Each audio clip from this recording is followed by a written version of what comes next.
From the 1011 Now streaming studio, this is The Night Beat.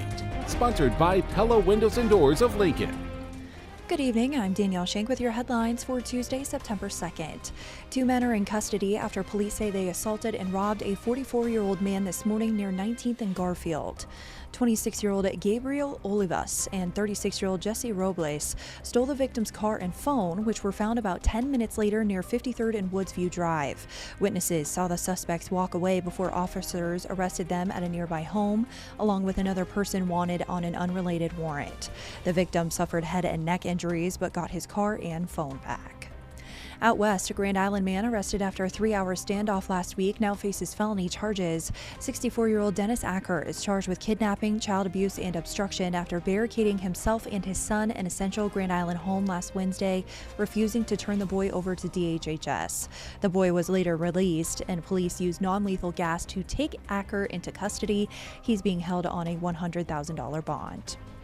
Back east, convicted killer Nico Jenkins is again challenging his death sentence. In March, he asked the Douglas County Court to stop appeals and carry out his execution, then changed his mind a month later. His attorneys filed a motion to assess if Jenkins is intellectually ineligible for the death penalty, arguing his condition is worsening despite earlier claims he was faking mental illness. A judge is set to hear arguments in late October. The state's draft medical marijuana rules are moving forward, but advocates say the process is flawed. Hours before today's Medical Cannabis Commission meeting, commissioners released the final draft regulations, leaving little time for public input once again. The commission is trying to assert their feelings on cannabis, which we know are anti-cannabis. They are not looking to do this well, several individuals on this commission, and they're in blatant violation of the voter-enacted statute. Some rule changes include allowing more than one dispensary per judicial district and approving flavored or unflavored tablets, while unflavored edibles were removed. Debate over allowing vaping was shut down by the commission chair.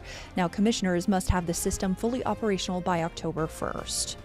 After a public hearing, request on Governor Pillen's plan to convert McCook's work ethic camp into an ICE detention facility was denied, Senator Terrell McKinney announced an interim hearing to review building code and safety concerns. The all-male facility currently holds 125 inmates but could house up to 300, a number McKinney says poses serious security risks. The hearing is set for next Friday at the state capitol. A Nebraska Department of Revenue report projects that President Trump's One Big Beautiful Bill could cost the state more than $216 million over the next 2 years. According to the Nebraska Examiner, the analysis, required by state law within 60 days of federal tax code changes, now looks at the next 4 fiscal years through 2029. It estimates more than $406 million in lost corporate and individual income tax revenue, potentially impacting the state budget. In lighter news, Husker Athletics has unveiled a new $12 million, 25,000 square foot multimedia production facility inside Memorial Stadium. The space brings Husker Vision, the radio network, creative media, and photography under one roof, with control rooms, a studio, podcast spaces, workstations, and technology to support live broadcasts from 8 athletic venues. Now, speaking of Memorial Stadium, Nebraska football hosts its first home game of the season this weekend against Akron, and offensive leaders say they're eager to get back in front of the Sea of Red.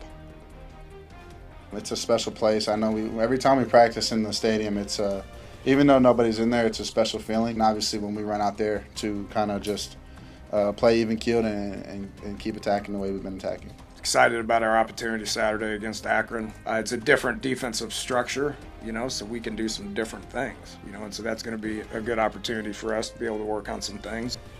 It's not just football in the spotlight. Husker volleyball, fresh off being voted the unanimous #1 team in the country, is focused on a bigger goal. We don't really have a strong theme. This team is built to put a banner on the wall, not a name. And I think sometimes we get obsessed with being an All-American or the individual accolades instead of the goal is to win a national championship. Volleyball plays Friday at 7 p.m. against Wright State, and football kicks off Saturday at 6:30 p.m. Rounding out your night beat is a check of the 7-day forecast.